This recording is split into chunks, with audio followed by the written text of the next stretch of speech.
ನಮಸ್ಕಾರ. ಕಲ್ಲಪ್ಪಣ್ಣ ಒಂದು ಮಾತು ಕೇಳಿದೆ. ಅಲ್ಲೋ ಕಲ್ಲಪ್ಪಣ್ಣ, ನೀ ಅದೆಷ್ಟೋ ಜನರಿಗೆ ಅದೆಷ್ಟೋ ಸಲಹೆಗಳನ್ನು ನೀಡ್ತಿದ್ದೀವಿ, ಆದ್ರೆ ನಿನ್ನ ಜೀವನದಾಗ ಮಾತ್ರ ನೀನು ಅಷ್ಟು ಬೆಳವಣಿಗೆ ಆಗಿಲ್ಲದ ಯಾಕ ಅಂತ.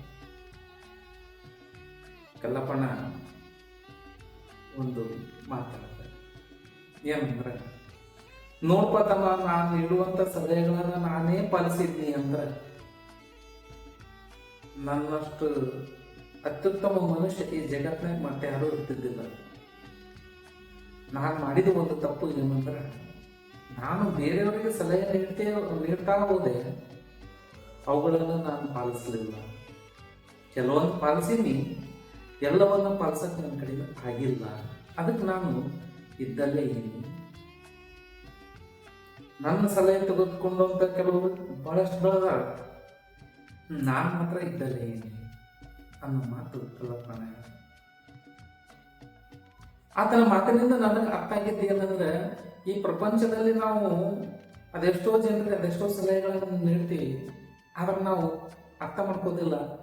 ಯಶಸ್ಸಿಗಿರುವ ಒಂದು ಏಕೈಕ ಮಾತೆ ಅಂದ್ರೆ ಏನಂದ್ರೆ, ಬೇರೆಯವರಿಗೆ ನಾವು ನೀಡುವಂಥ ಸಲಹೆಯನ್ನು ನಾವೇ ಪಾಲಿಸುವುದು.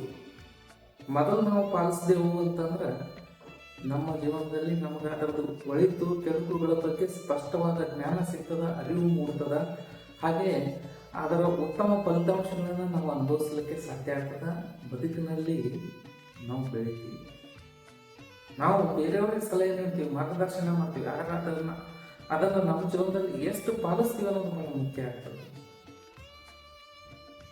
ಅನಂತರ ಸಲಹೆ ಕೊಡುವಂಥ ಸಂದರ್ಭದಲ್ಲಿ ಕೆಲವೊಂದು ತಪ್ಪುಗಳನ್ನು ನಾವು ಮಾಡ್ತೀವಿ. ಎಂಥ ತಪ್ಪುಗಳಂದ್ರೆ, ಅವ್ರು ಕೇಳಲಿ ಬಿಡ್ಲಿ, ನಾವು ಅವ್ರಿಗೆ ಸಲಹೆ ನೀಡಕ್ಕೆ ಶುರು ಮಾಡ್ತೀವಿ. ಯಾರನ್ನಾದರೂ ನಾವು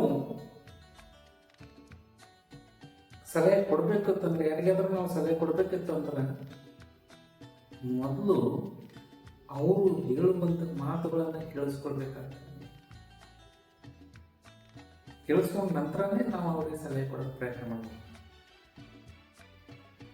ಆಮೇಲೆ ಕೇಳಿಸೋದಕ್ಕಿಂತಲೂ ಹೆಚ್ಚಾಗಿ ಅವರನ್ನು ನಾವು ಅರ್ಥ ಮಾಡ್ಕೋಕೆ ಪ್ರಯತ್ನ ಮಾಡಬೇಕು.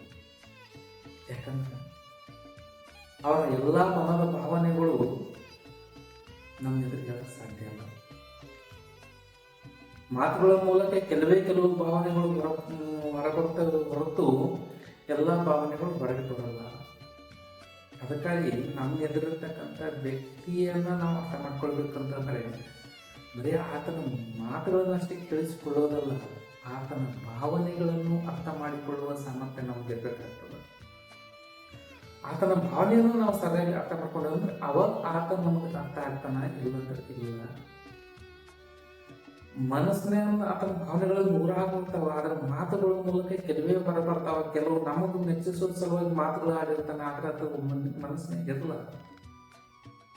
ಆತನನ್ನು ನಾವು ಸರಿಯಾಗಿ ಅರ್ಥ ಮಾಡ್ಕೊಳ್ಬೇಕು ಅಂತಂದ್ರೆ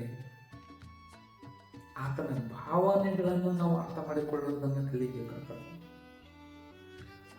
ಯಾವಾಗ ನಮ್ಮ ಎದುರಿನ ವ್ಯಕ್ತಿಯ ಭಾವನೆಗಳನ್ನು ನಾವು ಸರಿಯಾಗಿ ಅರ್ಥ ಮಾಡ್ಕೊಳ್ತೀವಿ, ಆವಾಗ ಆ ವ್ಯಕ್ತಿ ನಮಗೆ ಅರ್ಥ ಆಗ್ತಾನ. ಅರ್ಥ ಆದ ನಂತರನೇ ಆತನಿಗೆ ನಾವು ನೀಡುವ ಸಲಹೆ ಸರಿಯಾಗಿರ್ತದೆ, ಇಲ್ಲಂದ್ರೆ ಇಲ್ಲ. ಯಾಕಂದ್ರೆ ಆತನ ಪರಿಸ್ಥಿತಿ ಅನ್ನೋದು ನಮಗೆ ಗೊತ್ತಿರ್ತದೆ, ಆತನ ರೋಗ ಯಾವುದೋ ಗೊತ್ತಿಲ್ಲ. ಸುಮ್ಮನೆ ಯಾವುದೇ ಒಂದು ಚಿಕಿತ್ಸೆ ನೀಡ್ಕೊಂತ ಹೋದ್ರೆ ತಪ್ಪಾಗ್ತದೆ. ಅಡ್ಡ ಪರಿಣಾಮ ಆಗಿ ಆತನ ನಮ್ಮ ಸಲಹೆಗಳು ಸರಿ ಅನ್ಸೋದಿಲ್ಲ.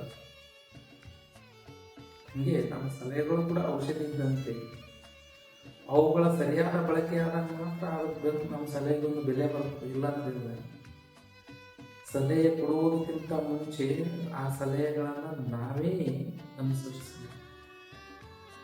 ಅದರಿಂದ ಎರಡು ಲಾಭ ಆಗ್ತವೆ. ಒಂದು, ನಮ್ಮ ಜೀವನದಲ್ಲಿ ನಾವು ಬೆಳಿತೀವಿ. ಎರಡನೇದು, ಅದರಿಂದ ಆಗುವ ಒಳಿತೇನು ಕೆಡುಕೇನು ಅದನ್ನು ಆ ಸಲಹೆಯನ್ನು ನಾವು ಇಂಪ್ಲಿಮೆಂಟ್ ಮಾಡಬೇಕಾದ್ರೆ, ಕಾರ್ಯಸಾಧ್ಯ ಮಾಡಬೇಕಾದ್ರೆ ಅದರಲ್ಲಿ ಅಡೆತಡೆಗಳು ಏನಾದರೂ ಅಂತ ನಮ್ಗೆ ಅರ್ಥ ಆಗ್ತದೆ. ಸುಮ್ಮನೆ ಸಲಹೆ ಕೊಟ್ಟು ಕುಂತಿರೋದು ಸರಳ ಕೆಲಸ, ಆದರೆ ಸಲಹೆಯನ್ನು ಪಾಲಿಸೋದು, ಕಾರ್ಯಗತಗೊಳಿಸೋದು ಕಷ್ಟದ ಕೆಲಸ. ಯಾಕಂದ್ರೆ ಅದರಲ್ಲಿ ಏನು ಅಡೆತಡೆಗಳಾದವ ಅನ್ನೋದನ್ನು ನಾವು ಅಡೆತಡೆಗಳಿಲ್ಲದೆ ಯಾವುದೇ ಸಾಧನೆ ಸಾಧ್ಯವಿಲ್ಲ. ಯಾವ ಸಮಸ್ಯೆಯೂ ಕೂಡ ಸರಳವಾಗಿ ಬಗೆಹರುವುದಿಲ್ಲ. ಅಲ್ಲಿ ಅನೇಕ ಅಡೆತಡೆಗಳಿರ್ತಾವ. ಹೊರಗೆ ನಿಂತು ನಮಗೆ ಸಲಹೆ ಕೊಡೋಕೆ ಗಂಟು ಹೋಗ್ತದೆ, ನಾವು ಸಲಹೆ ಕೊಡ್ತೀವಿ.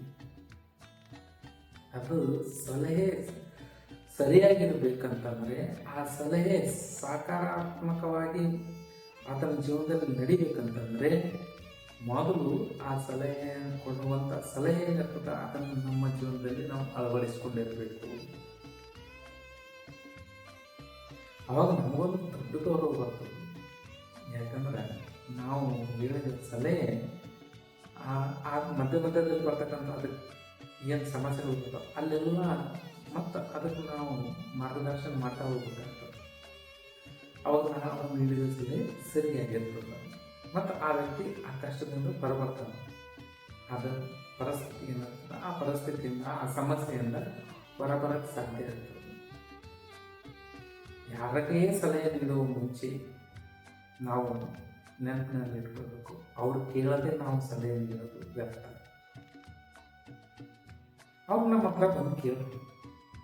ಸುಮ್ಮನೆ ಹೋಗಿ ಅವ್ರಿಗೆ ಸಲಹೆ ನೀಡ್ತಾ ಹೋಗ್ತೀವಿ. ಪ್ರಪಂಚದಲ್ಲಿ ಭಾಳ ಜನ ಹಂಗೆ ಮಾಡ್ತೀವಿ ನಾವು. ಅವ್ರಿಗೆ ಅವಶ್ಯ ಇದೆಯೋ ಇಲ್ಲ ಗೊತ್ತಿಲ್ಲ, ನಮ್ಮ ಜ್ಞಾನದ ಪ್ರದರ್ಶನ ಅವ್ರೇನು ಮಾಡ್ಬೇಕಾಗ್ಯದ ಅಂತೇಳಿ ನಾವು ನಮ್ಗೆ ಗೊತ್ತಿದ್ದು ಗೊತ್ತಿಲ್ಲಾರ್ದು ಸುಮ್ಮನೆ ಹಂಗೆ ಒಂದು ಸಲಹೆಗಳನ್ನು ಹೇಳ್ತಾ ಹೋಗ್ತೀವಿ. ಆ ಸಲಹೆಗಳು ಹೇಳೋದು ಮುಖ್ಯ ಅಲ್ಲ, ಅದರಿಂದ ನಾವು ದೊಡ್ಡವನ್ನೂ ಆಗೋದಿಲ್ಲ. ಸಲಹೆ ಆ ವ್ಯಕ್ತಿ ನಮ್ಗೆ ಕೇಳ್ತಾನೆ, ಆನಂತರ ಆ ವ್ಯಕ್ತಿಯನ್ನು ನಾವು ಸರಿಯಾಗಿ ಅರ್ಥ ಮಾಡ್ಕೊಂಡಿದ್ದೀವಿ. ಆನಂತರ ನಾವು ನೀಡುವಂಥ ಸಲಹೆ ನಮ್ಮ ಜೀವನದಲ್ಲಿ ಅಳವಡಿಸಿಕೊಂಡಿದ್ದೀವ. ಮೂರನೇದು, ಈ 3 ಅಂಶಗಳನ್ನು ನಾವು ಗಮನಿಸಿ ಸಲಹೆ ನೀಡಿದ್ರು ಅಂದ್ರೆ ಅದರ ಪರಿಣಾಮ ಬಹಳ ಅದ್ಭುತವಾಗಿತ್ತು. ಧನ್ಯವಾದಗಳು.